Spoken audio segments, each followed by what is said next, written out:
kan tun lai khovel hi buana neu neu ran om le thina he tuna kan an tur po hi khozol lampanga additional sp hian ruichungin a duty ani ome he hi vedo te po hian kan an chawanga additional sp me ruichunga han duty chu zelo thin khop mai a hnoi mi te po ni ta sela tu te po ni ta sela hetianga hianin azom lovin thil ning khong ani lo ni tin tuna kan vedo thlir tura po hian anron comment thawa inkhom kal turte le inkhom bang ho turte lo ti ding thina tin emergency a dam doina kal turte po an lo ti ding thina ni khatiang khanin buaina alo oma hei engtin nge kan ho tu te po hian mate an la chho sak zel don ti te po kan la chho zel tura ngai la thome meng po ni se additional sp ruichunga duty hi engtin nge tuna hian aron comment dan tele an khotlang mi puite engtin nge anom dan zel kha kanan chho phatang Khozol additional SP zurui duty awangin zani na yan thala yan pung khoma inkhom kaltur zong man tumin alo danga yo ti chuan damdo in kaltur emergency te po lo ti ding in apawar chuangin alo ti ding vela ti chuan inkhom anon banga inkhom bang te po traffic police ko chawin alo dan tir vela tu nen thalai tam tak an pung khoma chuwang tuna ran sei kha e kan hriat tlan thau to ani karinga hemi additional sp hian a hnuai na thokte anei don ani chunga hnuai na thokte constable te poni ta sela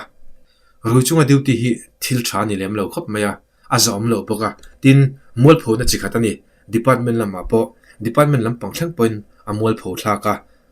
tuna video kan en mek comment kan ngai thlak ang khan apawar te po lo mang lutuk poni mai theini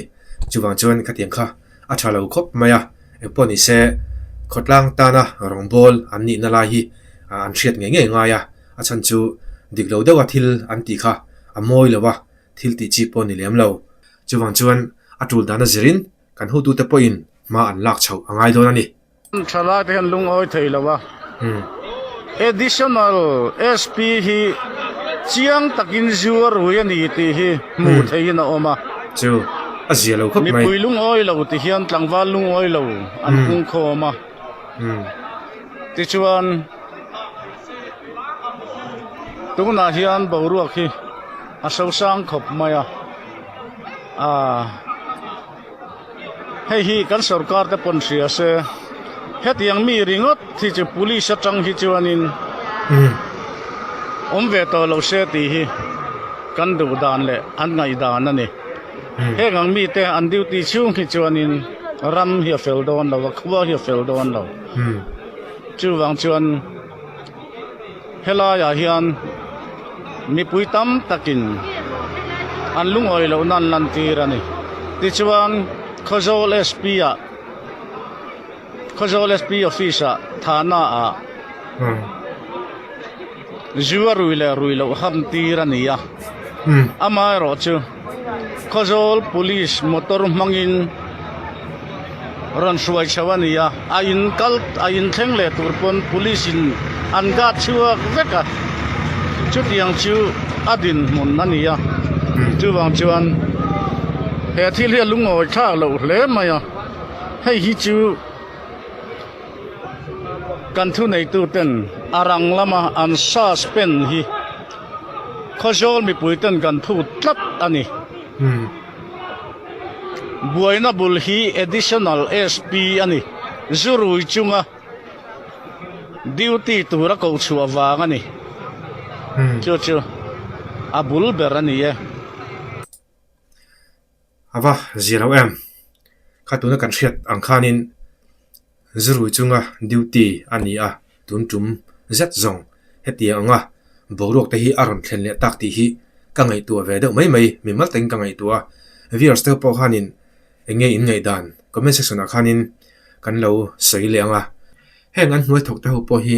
an lo dik lo ania an dan te an lo pal zamani te chuan an ho tu ta jok hianin an zil turani na kalain hetiang hian borok te riat tur om le mai thina azia lo khop mai heti anga ni na sang tak nei chunga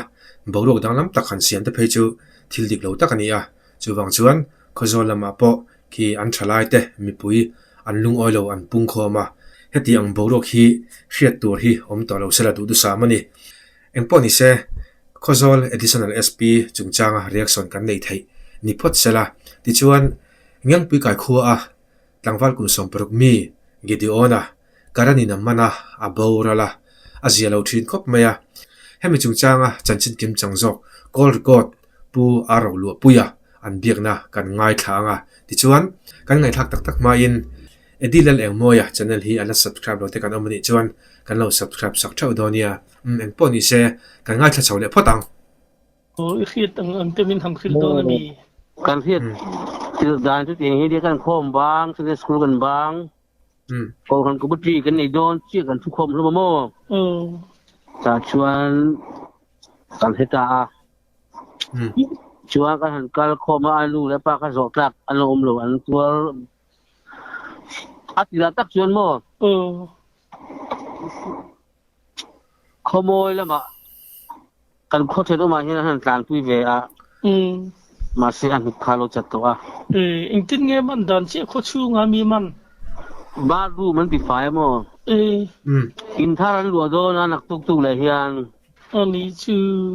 ba ru man ti fai na khan ama kha a hu vek bok sia tu ma abul am hek lo le chuan anu se dan chuan aron zuang per chuk lo ba ti mo ani du so ka ba kare man na tia katia ti rol kan anu ka chat na ta va pui ku ni sa ni ya ama che tu nge ming temin ham ava zelo vetira u tuna aron sayang khan karanin min man ati aron zon surol khan ti khanin aboral ngal mai ni omani chu avat zelo thine ma zelo takani do na mi som le paruk akal me ka mo sangba gidio ani chu al papa le chu ni mo ani chu ko mai thak le zela seria papa katan le ya an motor an li thai te po en kol tu berani mo min thong khop mai he ko tlang po sut tu ka mo ani chu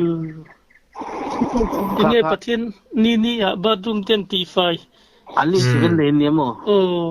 7 le ko ran ni wang ni ani chu ka nang makal tlang kan so kha te pon phe tu ang kha ke se ka du khop mai an nom khe tu ra ngai la mo awan tu kha khop mai bo thang wa an te ro ve to hi chun dar som pakhat borvel tin ani mo che sul hun chu som pa ni to so pa ni le tle mani chu ni na bural zui ta mai ti na khania nia pui he mai abi ti thala ki du le ka lo thon chi ka mo ti to an muti rahi ti chu ni moi na chen vui man don lo ti na ni mo vui lo wang kon chu ai a thi ka ba ka le ngai an ni ve ko mo zani ni mi na nga kan mi nang sai ba ba du ma khanin plakatagin na lik nge niang nge khalai taka kha in han verify yam plak atanga lik ani chon ring bi ko abu thiang tu am lo wa an thenam te dan chut application khai pu kha in khong ri san tiam mo kha asuk lai vela ta uni ring mo ba om ve nan lu ma khanin kare nan lu pot lut man ti na ni mo nia karen chu on pot lut ba ka anin hui ani kare zum re mo zum re ni karen kha kal reng ta ni o ban du thak te lo le mai ni ma le ni ki ta hong khut lang po thong khut ang chu thong khop mai ko han hong ti po wan du thong thei lo patian ja karen man ngat te ngem po kan lom lu mo ani wan du ya chun kha pa rao jo ko the ne in kha kong lu hong a lom mo rang le mai kro nya nakina chul tem ti lu zot le mai do ni ni kan han be thia lo mom le mai tunaron soi khak ka hiat dan chuan arang via wani karing tunaran soidan khan mo achan chu karanin minman ti in trong kamaran nei thoni gideona hian ma se relo te ya thingal top taksa te hi minman to chuan aluan chhualena tur a chhualena tur hi inzai thi te hi kan ti chok thrinani katinga wang khan nun na hial te po inchan hi om ve thrinani kumsom paruk chau mai ni a tlangwal la thalai tur chau ani a engma warning ang reng de po omlem lawa khatianga han tluga han thi top ang khachu achung te tan po hian anadon lu tukani akal san ta ka chung te kan tor pui tak zatani engpo ni se video te kan du tok chole donanga kan ril room te kan ngai poi mo zong te comment section a khan kan lo sai da thau donia khati zong kha ni le photo se